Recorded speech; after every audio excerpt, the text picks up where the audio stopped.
we've have like a new obsession. We've been loving Marvel Rivals, and I feel like I don't want to say we were late to the bandwagon, but I think it's been out for a year now. Yeah. And I'd heard about it quite a bit. And at the time, we were always just playing Fortnite just because it was like an easy game to kind of play. And like, Oh my gosh, yeah, Fortnite. yeah, we were just, we were kind of like big into Fortnite. And then Marvel Rivals came out. I heard about it. I downloaded it. I just never actually got around to playing it. And then I think Fortnite was actually down one day. And we were like, okay, let's just try Marvel Rivals out. And we started playing it, and we really fell in love with like the concept. Like, no, we didn't. We did. The first time we played, I was so tilted. I was like, oh my gosh, like there's so many characters. There's so many different, like each character has like a different like power, and then I have to remember the combos, and then there's the objective, and then I don't even know the maps. Like it's very overwhelming. First time we played, I was like, whatever. And then the second time, I think the second time we played, I was like, okay, I see what people like about this game. After we played it and we went back to Fortnite, like it just didn't feel like Fortnite scratched the itch for me anymore. Because like I do like a bit of a challenge, and I think we played Fortnite long enough where it was like kind of not repetitive because they do a good job like mixing things up, but the structure is always the same. Yeah. And I feel like what's really cool, what at least I gravitate towards with Marvel Rivals is it is hard to get 6 people on a team and bring them together on a particular objective. Not to mention you have to know how to play your character, and every character plays differently. So just because you know how to play one character doesn't mean you know how to play another. And then in addition to that, the other team could have their own characters that they're playing, and they can match up more favorably against the character that you've chosen. So it's like you can kind of find yourself in a bit of a pickle because you're like, okay, I want to play this character, but they have a counter to my character on the other team. So there's just a lot of, it's almost like a chess match. It is. But then in addition to the chess match of like strategy, there's also the technical skill. You have to be able to execute. So I could say, oh, I know if I could play this character, we could counter what the team's doing to us. But at the same time, if you don't know how to play that character well, it doesn't really matter, right? So it's kind of like, it's a really cool thing where it requires a bit like definitely communication, getting on the same objective, and just trying to have fun. I mean, sometimes that can be it's the like hardest part. Playing Marvel Rivals is like, how you play Marvel Rivals is like very similar to how you approach life. It's teaching us more about life than the actual game itself, because I mean, for one, you'll run into all kinds of personalities, and like we usually play the game like in the evening on weekdays, and like if you queue up on the weekdays, you get a whole bunch of people who probably came home from the 9 to 5 or done with their work, they're stressed out, and they just want to hop online and like play a nice game. They probably had a rough day at work or whatever, and you get all kinds of personalities. And you get the type of people who are like so quick to blaming you, and like the GG no heals DPS players, like bless your hearts, like you got people who like want to blame everyone but take accountability for themselves for not pulling their weight in the game. And then you get people who are like just plain toxic.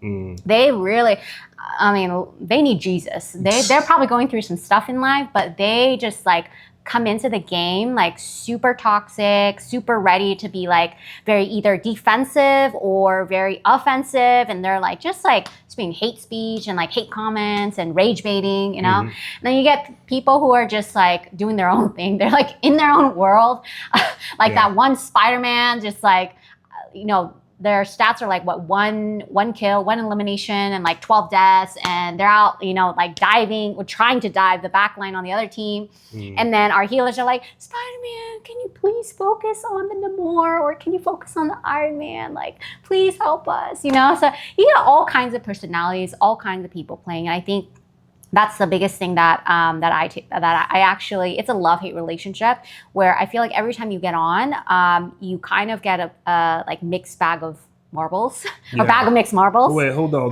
We gotta break it down, because some people might be watching who are very familiar with like the game. Yeah. Some people who probably have no idea Yeah. what we've been talking about.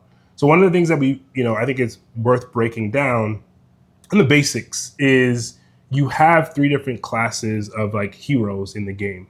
And these are all heroes like we all know and love, like Spider-Man, Captain America, Thor, like, all those. And then there's some other less known, but they fall into different categories. So you have your vanguards, who are essentially like supposed to be like the tanks, the people who can absorb damage, can kind of control space. They're more on the front line, like the stronger, more bulkier heroes. Right? And then you have your strategists, which are essentially your healers.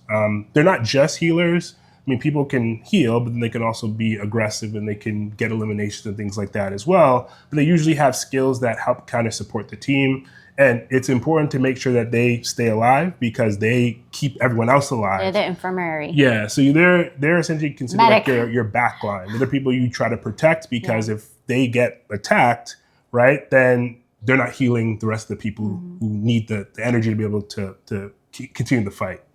And then you have your duelist, which are essentially like your DPS, or damage per second. Like, they're the ones who kind of have the most damage. They're the ones who can come out there and they're going to get the eliminations. They're going to make the plays. They're going to do some of the crazier stuff. And their job is to make things happen. And ultimately, you can imagine, if you look kind of at that dynamic, we see a lot of people wanting to gravitate towards the duelists, like the DPS type characters. So trying to get the elims, because they put a lot of value on that. Or you'll see people kind of move towards more of like the strategists, the heals. They're also really important. A lot of them can also have like self-sustaining, so they can heal themselves. So it allows them to kind of stick around, as well as they can also be aggressive as well. So they're a bit of a flex. And then you have the vanguards, where mostly no one ever really wants to play. Shout out to all the people who play Vanguard/tanks. Yeah. We appreciate you. The Magnetos, the Doctor Strange, Yeah. And the reason is because there is typically a lot of things you have to manage, being in the front. Naturally, you're taking a lot of damage, so you have to keep your eye on your health bar. You have to manage ensuring that are people who's dying, right, on the other team, on your team, right? And based on those deaths, like, should you move forward? Should you move backwards? As well as, if something's happening behind you, being able to turn around and address it. Like, if an enemy comes behind you, you have to be able to kind of be aware of that. So it can be a lot, for sure. You don't always get the glory. Yeah. Also, as like, that's a big thing. Like, I feel like a lot of people gravitate towards playing duelists or DPS because it's just easy to get kills, like easy to get eliminations. And it's like, you kind of like feel good about yourself if you can get those kills, regardless of whether the team is doing well, regardless of whether you guys are actually playing the objective and winning the game. Like, if you can get kills, like, pat on the back, It's like, I feel like it's an easy character, or easy-ish character to jump into. Obviously, there's like strategy involved in playing any of the characters, but I think that's like a good place that most people like to start with. Tanks or vanguards are definitely, they don't always get the credit that they deserve, because it's actually, and it's funny because I used to play support. I used to play healer all the time, but recently I've been playing tank, and I kind of understand, and my husband plays tank, but I now understand how much pressure, as a support, you have a lot of pressure to keep the whole team alive and yourself alive, right?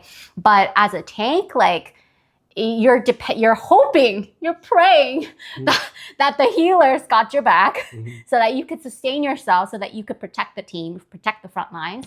But you don't always get the MVPs. You don't always get the spotlight, right? Even if you don't have many eliminations, even just you playing your part, even just you like having a shield and like, protecting the team from damage, from like projectile damage, or like the squirrel girl, like, damage. And it's honestly like, it adds so much value. And I feel like that's the thing that people don't realize, is that there are type of players who approach a game as if like, oh, if I get the most amount of kills, like, I'm good, Yeah, I think a big thing to consider, right, is if anyone has played games, or any kind of like shooter type based games, because this technically falls into the category of a hero shooter. So it's like, like a Call of Duty type of deal, where, the KD is considered the key metric, right? So your kills to death ratio. That's always like what people are typically measured against. So if that number, if you're in and you're getting a bunch of eliminations, you're going to be looked at more favorably, versus like if you're not, right? And so depending on your role, like that may be a priority, that may not be. And I think it's interesting because they do have mechanics in the game where people can get MVP, right? And a lot of people come into the game and like that's their sole focus, right? So they'll come in, and this is what we say, it's like a metaphor for life, because as I mentioned before, there's these distinct roles within the team. And you want to have a good mix of each role because it's important that everyone has their clear role to play and they work together in unison, right, in harmony, and you work towards the objective, whatever game mode you're playing at the time, right? And the challenge is a lot of people can get motivated by their selfish ambition, where they don't care how the team does. They just want to either play their character, they want to get MVP, right, or they want to be able to pass the blame to somebody else if things don't go their way. And these are just the things that you have to deal with when you play. As long as I do good, it doesn't matter. I don't care about anyone else. I as long as I do good, as long as I win, as long as I'm doing good, like it doesn't matter what the rest of the people.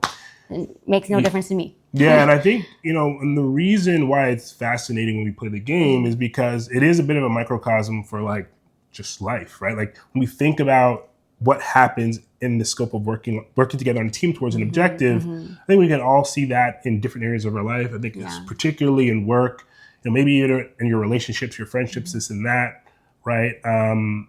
There's an objective we're working towards and everyone has a role to play. And sometimes it can be easy for people to think, oh, well, my role is more important, or like I'm doing this, or I'm doing what I'm supposed to do. Why aren't you doing what you're supposed to do? Yeah. And like, I'll be completely honest. Sometimes I have to catch myself because I'm one of those people who like, when I start to like do something, I'm like all in. So like my wife can attest to the fact that like I'm looking at YouTube videos of like other players of how to play. Like I'm on Reddit and I'm looking at like, okay, what are the changes in the game? And like, ChatGPT and Gemini. I put in Gemini. I'm like, okay, I'm playing this character. Who's the counter for this? Blah, blah. Like I'm generally trying to learn these things because I find it fascinating. And like I mentioned before, it feels like a bit of a chess match where it's like, okay, how do I react to certain strategies and things like that? Yeah. And then also, how can I be helpful to my team to like, if I see something going on, how can I call it out and I bet it comes? And so it is really, I've noticed myself where, I can get like tilted, just get upset playing some of these games. Like sometimes you don't even like realize how upset and how mad you're getting. And like, my wife can attest to this. Like I'll like just be like, I don't understand how people are on this game one of his favorite for so long and don't know what to do. One of his favorite phrases when we're playing is, "What are you doing? what the are you doing?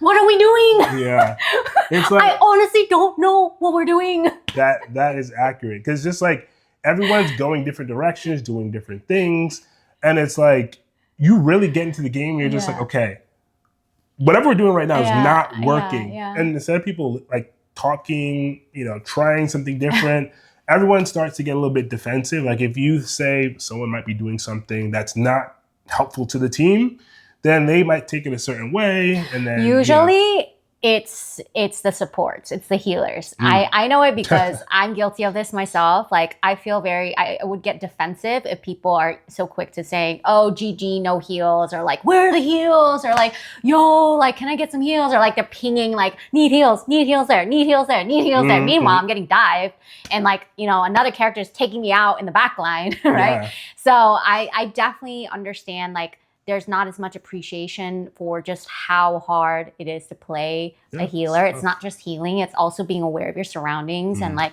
being aware of positioning, being aware of like, okay, what's going on? Like, cause you kind of get the full view. Like tanks or vanguards, they get like tunnel vision. Yeah. They don't necessarily always know what's going on in the back or in between, right? Or whatever's happening with the DPS or duelists. But as a support, you kind of play, usually you play back. and you kind of have a different perspective where you do see your vanguards, you see your duelists, you see like the enemy, you see the cart that you're trying to move, you see the whole map. So it's just a different perspective. And it's interesting because on top of being like very defensive, I feel like it's definitely metaphoric for life, because like imagine like you get home from a long day at work and you're not really appreciated, right? Maybe like you're not being appreciated by your partner or your family, or just in other aspects of life, and then you hop on, and then you have strangers you don't even know, you have no relationship with them, and they don't even know you, and yet you're doing your best, you're doing the best that you can within the constraints of the game. And people are so quick to like persecuting you and saying, "Oh, you're so bad. Like, uninstall the game. Like, never ever like play the game. Never go online." So it's definitely like I understand why people are so quick to feeling very defensive. Yeah. But also I understand like the tilt, because as someone who usually plays support or healer most as my main, it's also like frustrating to feel like you need to rely on other people. Like you need your tanks, you need your duelists, you need the rest of the team to protect you, and also like come to your aid when the situation calls for it. And I'm not saying like you shouldn't rely on your team, but it's the most frustrating thing when like you're getting persecuted and like you want people to help you, but like they're just in no mental condition to like they can't even help themselves. So like I get tilted because I want my team to be aware of what's happening that's causing us to lose a game, or be on the losing streak. And it's it's so funny when you're like in the front line, like trying to manage the front line as a tank or vanguard, and I'm in the back, like I'm like pinging, babe, this magic is on me, like help, please, find me. Meanwhile, I'm fighting for my life up there, and I'm hearing these pings like she's in my ear, like, "Oh, help me!" I'm like, I got like 4 people breathing down my neck up here. I'm trying my best. Taking damage from like 4 or 5 people. I'm getting just absolutely obliterated up here. And I'm like, look, I do not have the mental capacity to be able to deal with what you got going on back there. Maybe someone else can hop in. It's just like, I think it's very metaphoric for life, because in life, like it's hard to be like, oh, I can do it on my own. I don't need people. Like I can just rely on myself. I just do whatever I can do. But in life, we do need each other. Like just like in the game, like there's a reason why the developer, like the game designer, designed it to be 6v6. Yeah. There's no way if the rest of your team is, dead, there's no point in you being the last, like Phoenix or whoever, the duelist. Like there's no point in you being one player trying to go against a team of 6. Like it makes no sense. Like we need each other. As much as you hate the person that's playing the healer or the tank, like as much as you don't want to work together, like we all need each other to be able to play the objective and to play to win the game. And this is very similar to life. Like it's the number one thing it's teaching us and teaching people. And I hope people can get this from playing the game. Maybe we're looking a little too deep into it, but it's that like we all need each other. And like as much as we don't want to work with the person we don't like, you don't necessarily have to be their best friend. You don't have to like, oh, like you're so amazing, like, kiss their butts. But I do think it's important to cooperate. And I think that's the state of mind that people are in this day and age. Like people are just so like stretched too thin. Inflation, like everything going on globally, like everything going on in the world, there's just so much going on, and there's only so much that each one of us can handle. So we're stretched thin. So we're already at low to no capacity for anything. And we don't have the capacity to be able to work or be nice or extend grace or patience or compassion, and, say things a little bit more constructive way, to get other people to help you, right? So I think that's number one thing that I'm more mindful of, is when I get tilted in the game, it's because of my frustration with just how low patience people have for one another when we're all in this together. Like we all hop online to play the game, to have fun. And I think that's the next piece where I think we just kind of, at some point we forget how to have fun. Like there's people who just approach the game like, like we said, their whole objective is to just get the most amount of kills or eliminations. And they don't care about anything else. And like, that's cool, but they get so tilted, so angry when someone gets in the way of that, or when someone calls them out for not playing with the team.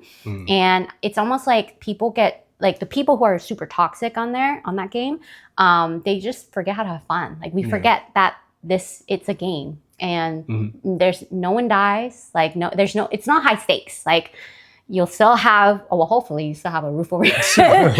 After you lose a game, like your life stays the same. And it's like we approach it as if it's like the worst thing in the world. Yeah. So that's my 2 cents. Yeah, I'll add to that. I think you make a fantastic point, right?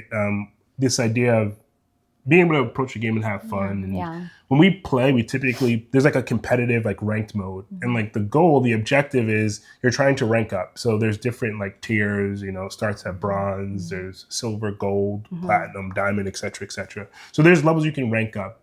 And naturally the idea is as you rank up, you get better teammates, better competition. And it's kind of a bit of a, it's a bit of like a, I guess a status thing or whatnot. So once again, it has those reflections back to the real world where it's like, you want to be in a higher rank because it makes maybe you feel good about yourself, or like, I played the game, I'm solid, like I've got to this level. So there's naturally that element. And then you also unlock certain things by going up to certain levels.